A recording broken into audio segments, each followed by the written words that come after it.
I have an interesting history of Sonic the Hedgehog. My only nostalgic memories was playing Sonic Mania on my Switch when I was like 11 and thinking, yeah, that was pretty fun. Other than that, I also have an insane amount of nostalgia of Sonic and All-Stars Racing Transformed. It's honestly insane looking back on how damn impressive that game is all these years later.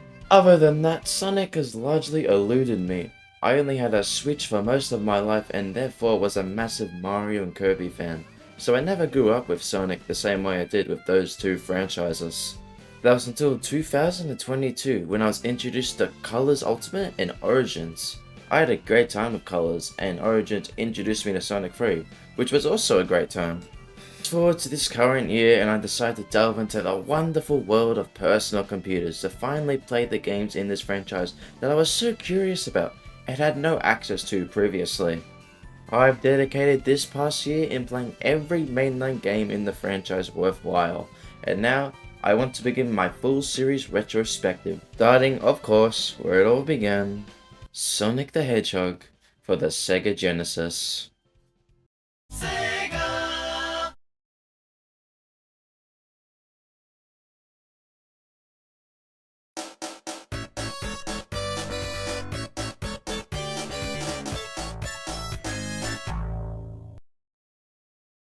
Just a heads up, for every classic Sonic game I'll be taking a look at, I'll be using the fan-made PC decomp of the mobile ports, that they are easily the best way to play these classics nowadays.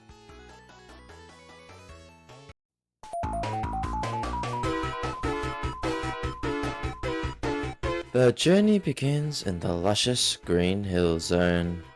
Today, the name Green Hill Zone provokes a very negative emotion. It symbolizes a lack of originality, ambition, and a lack of belief in its own ideas and concepts. It's hard to believe such strong and harsh emotions all stem from a level that feels so wondrous and full of life. The lovely water in the background pairs greatly with the beautiful greens of the foreground. I always feel at home in Green Hill Zone. It's full of life and character, both through its presentation and much more importantly, its beautiful music piece, setting the mood for a bright and colourful adventure that will be remembered for years to come.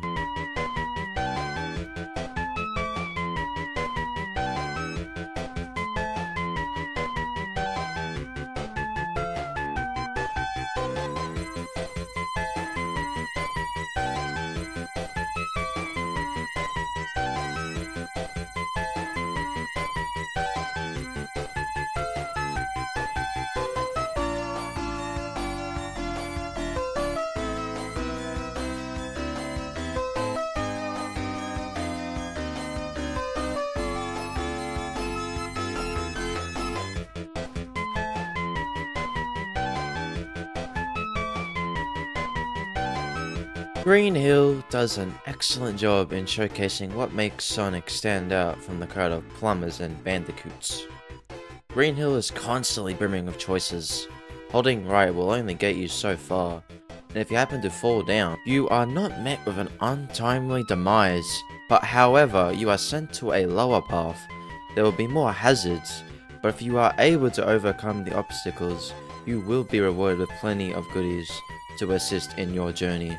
However, if you are familiar with the level design, you can soar over the top path and clear the level in under 30 seconds. Green Hill showcases one of Sonic's greatest strengths, freedom, a mere reflection of the character itself. Green Hill lets the player decide how they want to play. If they wanted to speedrun and be done with the whole zone in under 2 minutes, they are welcome. If they wanted to explore and be rewarded for their curiosity and skillful play, with rings that can send them to really bad special stages, they are welcome. Green Hill is such a comforting experience no matter how many times you roll through it. Green Hill also brilliantly showcases Sonic's defining trait, speed. A beginner would be hard pressed to miss this section, where you are sent straight into a slide and flung into orbit at insane speed, an experience that was unheard of for its era, beautifully demonstrating to the player that the ground that Sonic traverses is able to be manipulated to gain speed to your advantage. Get a curved terrain or a spring that sends you packing. Speed is always available to you, but it's up to the player to discover it. Another one of Sonic's most iconic elements takes center stage in his unique game design. Rings. You see, instead of any old game of his time, which used, say, a life bar, or indulging in some hardcore drugs, Sonic introduced a ring mechanic. Rings are scattered everywhere across the levels, be it out in plain sight, or maybe as a reward for exploration and clever thinking. Getting hit will cause all your rings to fly across the screen. And if you have a large amount, only a small percent of them will be re-attainable. And as long as you still have one ring, you cannot die. Pretty insane when you think about it. And if you are able to hold on to 50 rings to the end of each act, a giant ring will appear, which will send you to our special stage, to attain one of the 6 Chaos Emeralds. So, as you can imagine, this massively changes how you approach the game. The fear of losing your stash is so frightening that I think adds so much to the game.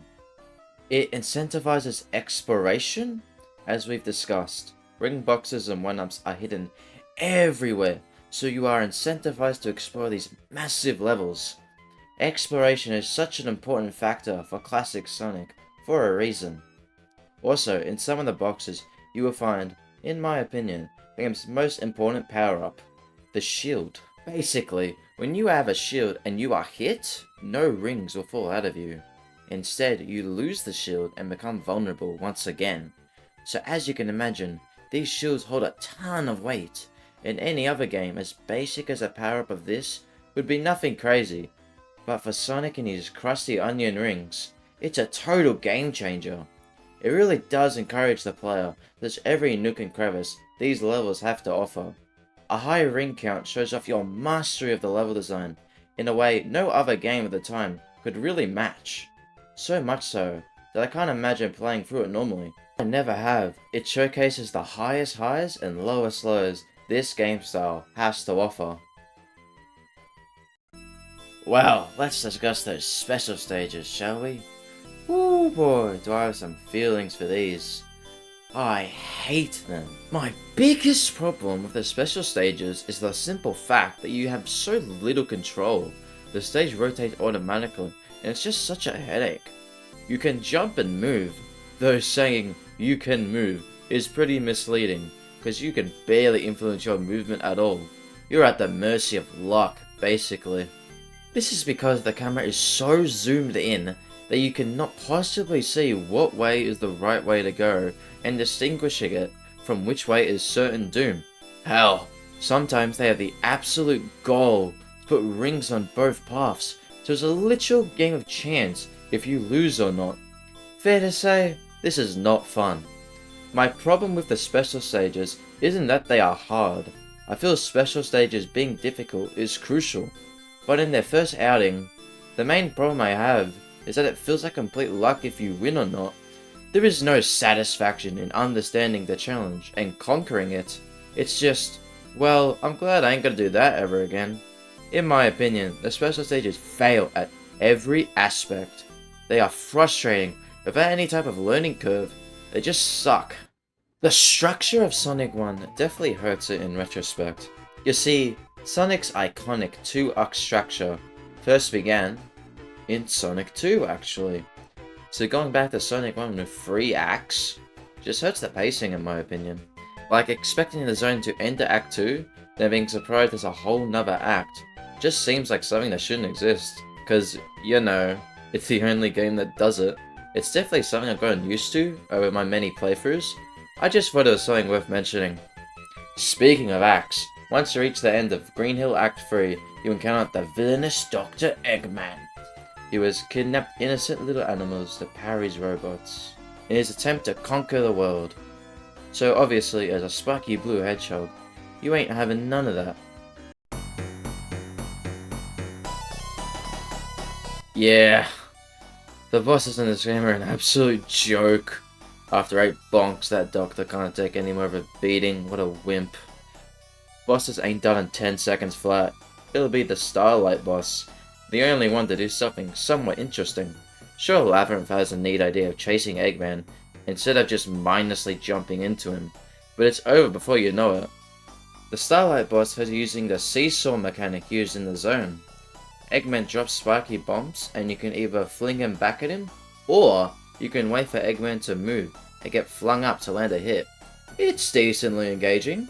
Well, Green Hill was a smashing success for a first level. Let's see what's up next.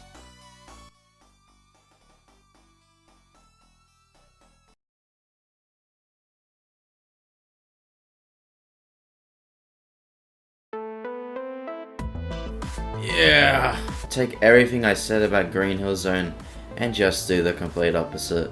That's Marble Zone for ya. Slow, boring, waiting fest, boxed in, and basically one straight line that leaves very little room for exploration and experimentation.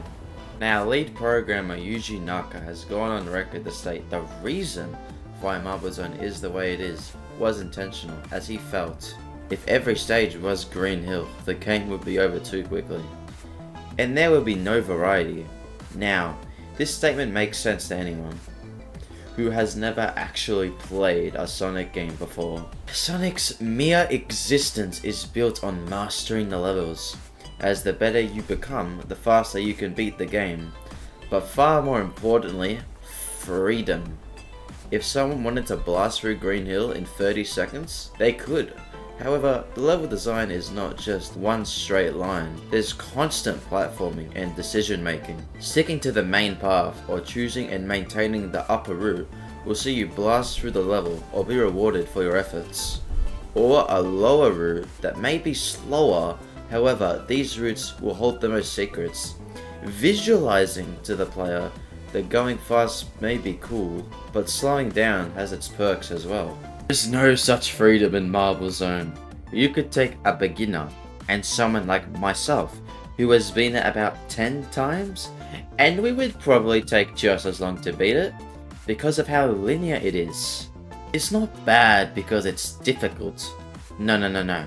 It's bad because it's boring.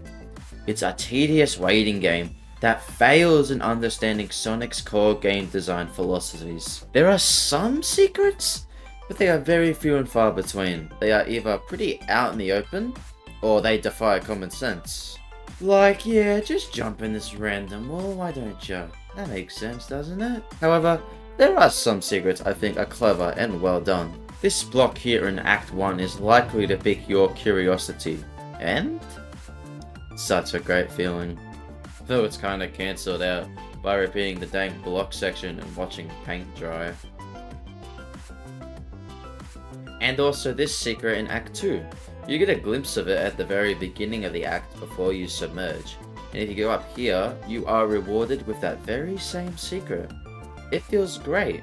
I just wish they did more of this. Overall, to get back to what I was saying before, I just believe Marble Zone fundamentally misunderstands Sonic's core level design and reeks of first game in the franchise problems.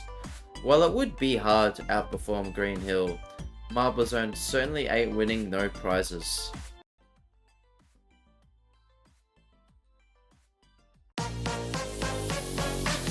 This idea of slowing down Sonic creeps its way into the rest of the game, starting with Springyard Zone. You have these slow moving blocks that just have no reason to exist. Such an unnecessary pace breaker that really hurt the zone as a whole. No matter what route you take, you will most likely be sent to Marble Zone Purgatory. Though, getting back on track, Springyard Zone is definitely a significant improvement over Marble Zone. There's actual speed here, I know, a shocker. This half-pipe beautifully showcasing to the player that Sonic does pick up speed when on an incline, and I love it for that reason. There is definitely a much bigger emphasis on speed this time around. Tons of half-pipes, slopes, and these godforsaken bumpers of doom. Though, it still has problems other than the previously mentioned slow-moving blocks. Take for example, these annoying bastards who are basically completely off-screen.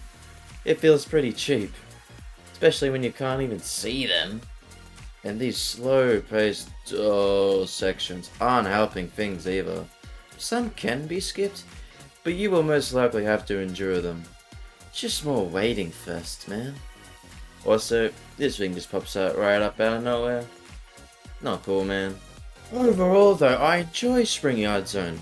Love this little secret where if you can gain enough speed on this incline, you'll reach invincibility box and speed shoes. It feels great to zoom past a what would be tedious waiting section. There's speed, some decent platforming, and introduces slopes in a way Green Hill never really showcases. Consider me a fan. It has its problems that Marble Zone introduces, but we are definitely getting back on track.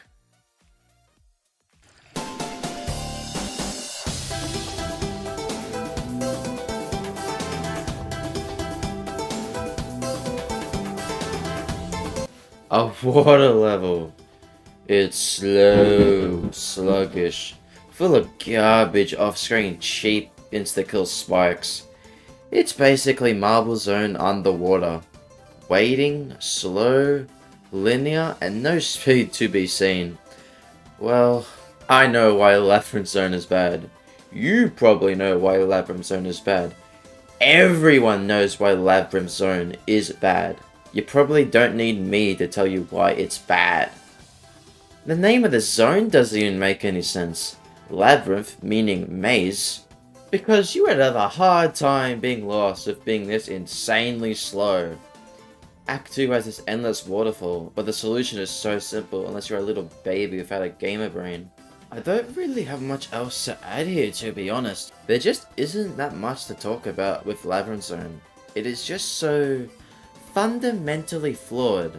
A bad idea, a water level, with a character whose biggest defining feature being his speed. It just can't win. The infamous drowning isn't even a problem, because the water bubbles are always so close together, so you would rarely actually be in any sort of danger of drowning. More on this later. Labyrinth Zone lives in its infamous legacy, the textbook example everyone goes to on how Sonic 1 struggles after Green Hill Zone.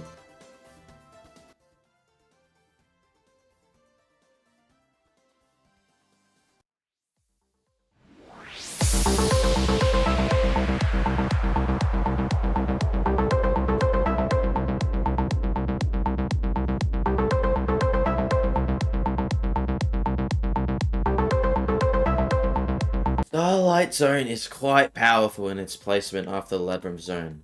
After all the challenges and adversities you enjoy in Labyrinth Zone, all the danger and creepy vibes from the underwater ruins, you ascend high above into the night sky, a green city at night, where the vibe has completely changed. It feels free, inviting, and makes you think. It acts as a celebration of all the hardships that you just went through. It's like you've beaten the game and saved the world, but the adventure is not over. It's quite poetic, as a matter of fact. You ascend from the depths of Labyrinth into the beauty of Starlight Zone, accompanied with a simply enchanting musical piece.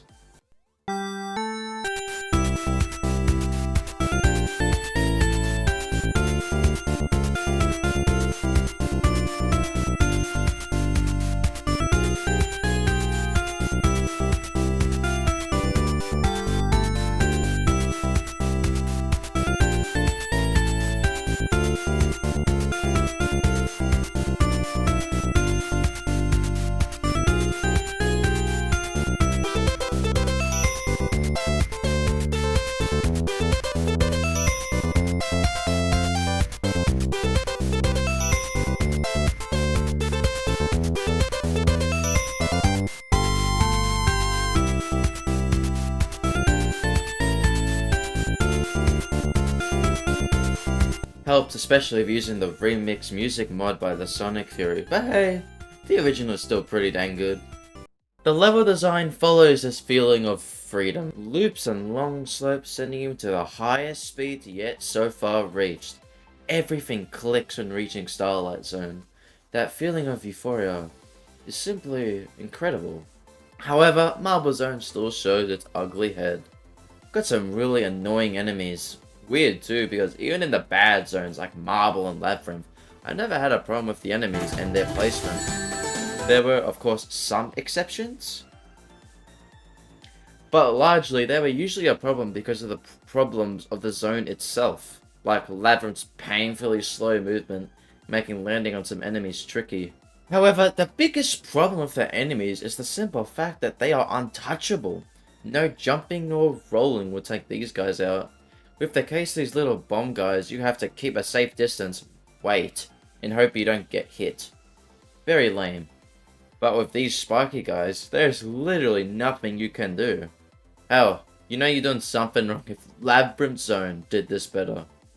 Not by much. I don't have a problem with these slow platforming sections actually. I see this as a definitive improvement over what we saw in Springyard. Here it feels a lot more involved, much faster, and more inputs are required, rather than just left, right, and maybe a jump. This is how I feel a slower paced section should be done.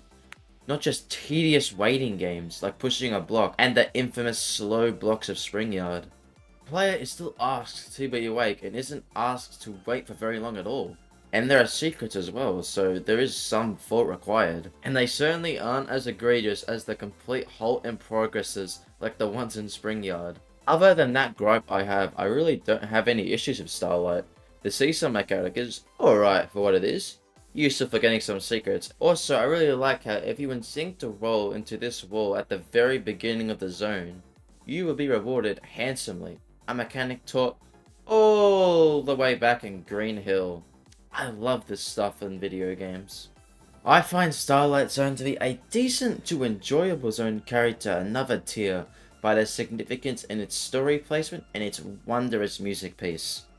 After the only actual somewhat interesting fight so far, we are met with the final zone of the game.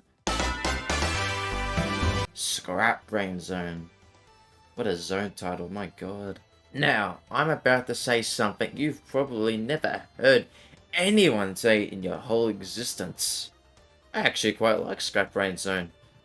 I think it really works as a final level, a final gauntlet of obstacles that is not afraid to test you each step of the way. Sure, there are some BS elements like these platforms just disappear without any real warning, but I feel it's mostly fair and challenging. I think you can see where I was raised. Though, something I do have to wave my finger and say no, me not like this one bit. The fact that there are no special stages in this zone. Getting 50 rings till the end gets you nothing at all. I have to ask, why? I mean, we've previously established how absolutely horrible these special stages are, so I'm just sat here wondering why they are so harsh, only letting you have 10 tries to achieve 6 Chaos Emeralds, which is just insane. You can only mess up a special stage 4 times. Also, because those special stages enact freeze, which makes just as much no sense, it's just such a backward system that's so overly punishing. And as we've established, holding 50 rings to the end of an act isn't an easy task, and isn't always up to you. Especially the further the game goes on, and the garbage enemy placement becomes a lot more frustrating and harder to ignore. Anyway, once you reach Act 3, you are met with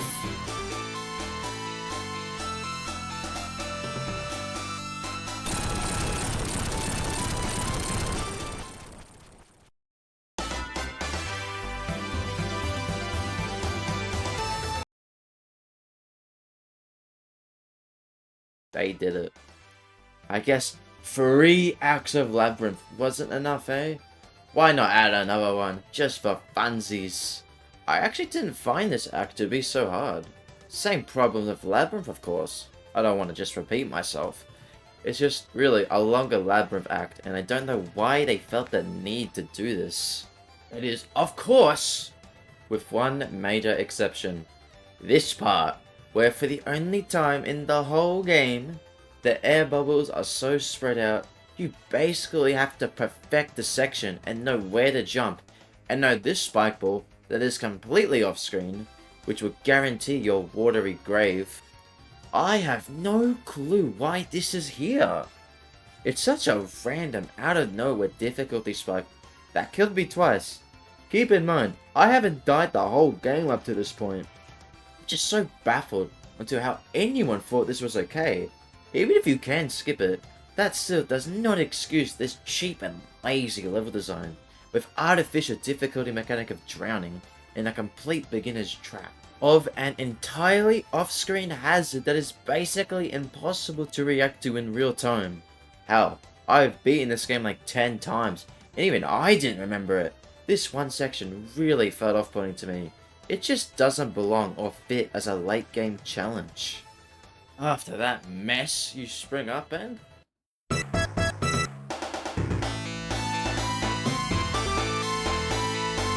the final battle begins.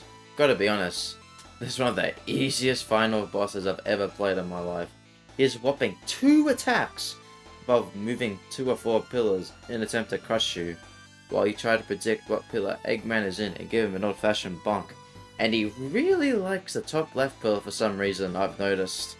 And this laser thingy ball attack that shoots 4 laser balls from the ceiling that I think homes in on you? I don't know, I couldn't tell. They are pretty easy to avoid, though sometimes that good old Sonic BS creeps in. Though, getting back to positives, I love the tension this fight has. The cramped arena and the music really sells it for me. You are the only one who can stop the Mad Doctor. It all comes down to this.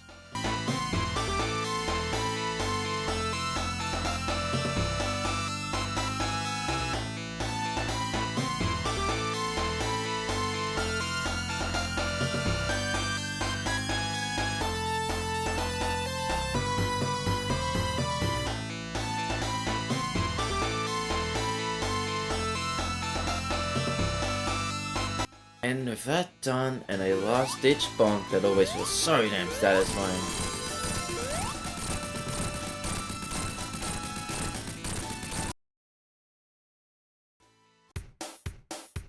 Sonic heads back to Green Hill with his Chaos Emeralds, ending Sonic the Hedgehog.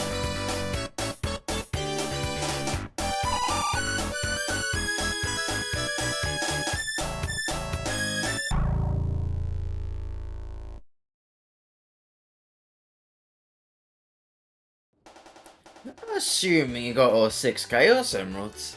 If you didn't, and were a filthy coward with sanity still intact, you'll be greeted with Eggman teasing you. So, obviously, I had to go back and torture myself to get the rest.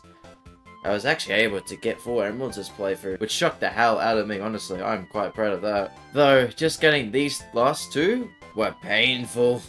Even if it only took a couple attempts. Like I said, when talking about the special stages, it just feels like luck if I win or not. Once you're able to get all 6 Chaos Emeralds, you are rewarded with the good ending.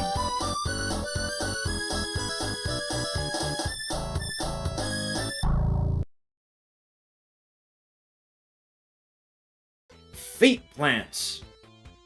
Definitely worth it. Yeah, that's 6 Chaos Emeralds, not the usual 7 Chaos Emeralds. So that means no Supersonic. And yes, the only thing you get is Feet plants. and a new ending cutscene, where Eggman is not so happy and jolly. So you gotta get those emeralds, buddy. I adore these ending credits, by the way. The opening track is just so comforting. Really sells the feeling of an adventure's end. And I love it for that reason.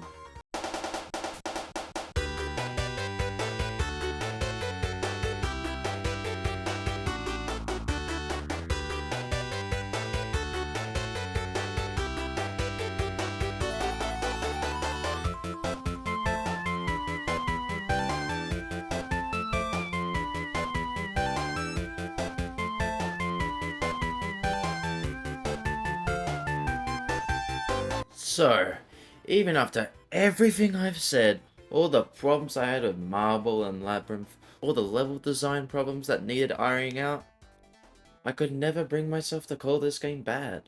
On the contrary, knowing that Marbles and Labyrinth are bad kinda makes me look forward to them.